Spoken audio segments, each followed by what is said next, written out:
All right, this lesson covers migration, the entire section of migration that's dealing with the curriculum of Unit 2. That's your major topic.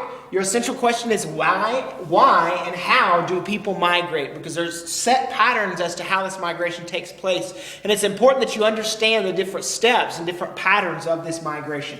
First major thing we're going to look at is E.G. Ravenstein's migration laws. Ravenstein came up with these 6 laws that he said define all migration. Number 1, he said that most migrants only travel short distances, and the distances that they do travel are generally to these urban areas, to these cities. So he's saying these cities represents the centers of absorption where the migration is actually taking place, the migration is being absorbed. So they only travel short distances to these centers of absorption. Number 2, he said as migrants move towards the center of absorption, they leave gaps which are then filled by other migrants that are coming in. Okay? Number 3, he says the flows of migration to the cities also results in migration out of the cities, but the migration out of the cities doesn't compare to the amount of migrants that are coming into the cities. So there is an outflow here of migrants out of a city, but that doesn't happen very often. Most of the time they're coming to the city. Next is that when long distance migration takes place, it is almost always to a huge city, to a major city. If you're going internationally, if you're migrating internationally, you're pretty much guaranteed to be going to a major city. That's where you're going to be moving to, not to some smaller town or a countryside. Number 5, he said that urban residents are much less likely to migrate outside of the city because everybody's wanting to be in a city nowadays. Number 6, he said that women actually migrate more than men, but they only migrate shorter distances. When you're talking about long distance migration, for example, like international migration or across different countries within the same continent, it's mainly going to be men that are going to be doing this type of migration. So women have more short migration, but then the men are the ones that are doing the long-term or long-distance migration. Zelinsky's transition model takes the demographic transition model and applies it to migration. In stage 1, he said there's low natural, this is in purple dealing with the demographic transition, just kind of a summary. In stage 1 of the demographic transition, there are low natural rates of increase, there's high crude birth rates and high crude death rates. In stage 1 of the migration model, if you're in stage 1 of migration, it means you're moving daily to follow food around, in search of food. This is hunter-gatherer type society. That's the stage that we're looking at here. And it applies, according to Zelinsky, to that stage in the demographic transition model. The next stage in the demographic transition model is high natural rate of increase and a high crude birth rate and a declining crude death rate, which makes the population start to increase.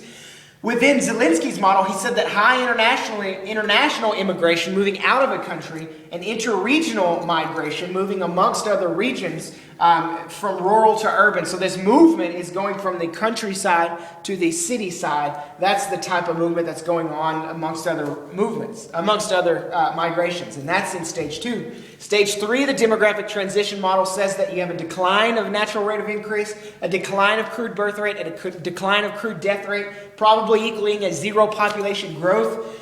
In stage 3 of Zelinsky's model, he said there's high international immigration moving in and intra-regional within countries migration going from cities to the suburbs. So this is a time period when suburbs are starting to grow around cities and people are moving a lot within cities themselves. Stage 4 of the demographic transition model says you have a low natural rate of increase, a decline of crude birth rate, and a decline of crude death rate, meaning population declining. And it's ditto. High international immigration, people coming in, and then interregional movement within regions from cities to suburbs. That's in stage 4 and stage 3. Now there's different types of migration that we're going to be dealing with. The first type of migration is transnational migration, which is dealing with setting up homes or setting up work in another area in more than one country. So you're working in another country. Maybe you have a house in another country and your migration transnationally outside of the countries. Oftentimes, this is the migration that happens with low-paid workers as they're going for jobs in other countries. Some country examples that I put here, there's a lot of this going on in Sri Lanka, in Serbia, and Montenegro, in Liberia, Georgia, Bosnia-Herzegovina, in the Russian Federation, and in Afghanistan as well. Another type of migration is internal migration. That's migration within itself, within a region. It's a permanent move within a country. It's important that you get this term down because it's dealing with other factors here in a minute. Permanent move within a country. It's movement that's going on. So I'm from the United States. I'm just moving to another state. Staying in the same country. That's what that means. Don't get your hopes up. I'm not moving. The distance decay model goes hand in hand with internal migration, meaning you're less likely to move further away. You're more likely to move to areas closer to where you are, hence internal migration. More people are in internal migration than transnational migration, meaning more people are just moving internally than they are displacing themselves country to country. There's two types of internal migration that are important for you to understand. The first is inter-regional migration, which is movement from one region to another. And then there's intra-regional migration, which is movement within a region. Intra, within, inter, from another. The next type of migration we're looking at is chain migration. This is migration that deals with family members that are there, or maybe people groups that are similar to yours that are there, and it's a migration step that you are going because they are there. Because some of your family's there, members of the same nationality have already migrated there, and so you're going there. Some examples of that in the world today is some of the well-educated Asian people in the world come to the United States. They enter the United States for skilled jobs because you just don't have that in China.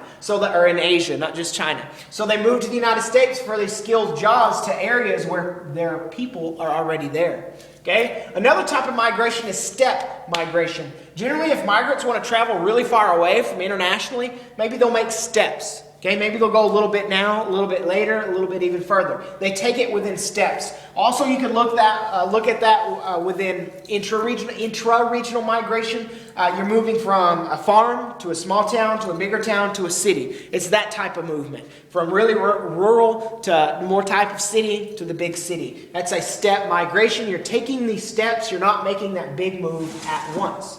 Next type of migration, and you don't see this type of migration everywhere, but it is seasonal agricultural migration, or also referred to as transhumance migration. A lot of pastoral nomads, meaning people who are following herds around, they will do this. Some of their livestock will move between mountains and pastures within different seasons. For example, sheep and animals may move from alpine meadows in the summer back to the valleys for the winter, vice versa. That's transhumance migration, seasonal agricultural migration. This is on that lower stage of the demographic transition model and the lower stage of the Zelinsky's migration model. That's where this is fitting into play. The next type of movement, which goes on all of the time, it's the most important type of internal migration. That's rural to urban migration. That means that people are moving from the countryside to the urban areas. Now, things you got to take into mind within this is that each new urban resident needs food, they need shelter, they need social services, and they need employment. This is problems that lower developed nations, less developed nations are having trouble with because they can't provide for this influx of people within the cities themselves. What this does is this results in fewer farmers within a society. That's something that China is dealing with right now. Huge migration into the cities. You don't need as many kids. That means there's less farmers. We're going to have to do something about food production here. The next main thing within the migration unit is human trafficking. Now you may be looking at this going, wow, he wrote a lot on here. I did, because the definition for human trafficking encompasses a lot. And I wanted to get you the full definition down from the United Nations. It says human trafficking is the recruitment, transportation, transfer, harboring, or receipt of persons by means of threat or use of force or other forms of coercion, abduction, fraud, deception, abuse, power or position, vulnerability of the giving or receiving of payments or benefits to achieve the consent of a person having control over another person, or for the purpose of exploitation. If it fits within any of that, talking about human movement, human migration, it is human trafficking. And that is a huge problem that we have going on right now, even in the United States, believe it or not. A lot of the United States people are taking advantage of other smaller, less developed nations and implementing human trafficking, which is very, very sad. Next thing that I wanted to look at is I wanted to point out some of the major historical migrations, some of the major migrations that have taken place within history. One of the forced migrations that came to mind was the Trail of Tears, the Indians being forced off of their land. Another one that fits within forced migration is also within Syria right now, current event-wise. ISIS is pushing the Syrian people out of Syria, and so it's a forced migration out of there. Another one would be the Jewish diaspora, where they're being pushed out of their lands because of their religion. Siberia is another example of a major historical migration trend.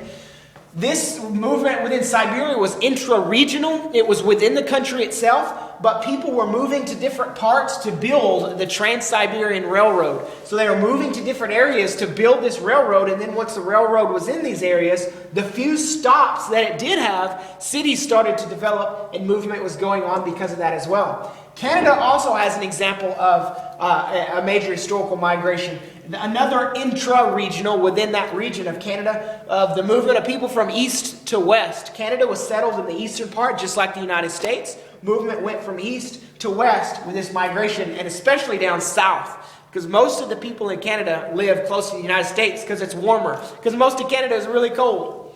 Another major historical migration is China.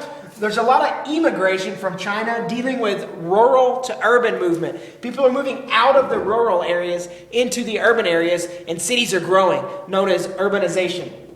The last one, which is dealing kind of with the same features here, is within Brazil. You have a lot of immigration moving out of people who are moving from the rural areas out to the urban areas. And that's all the notes I have for today.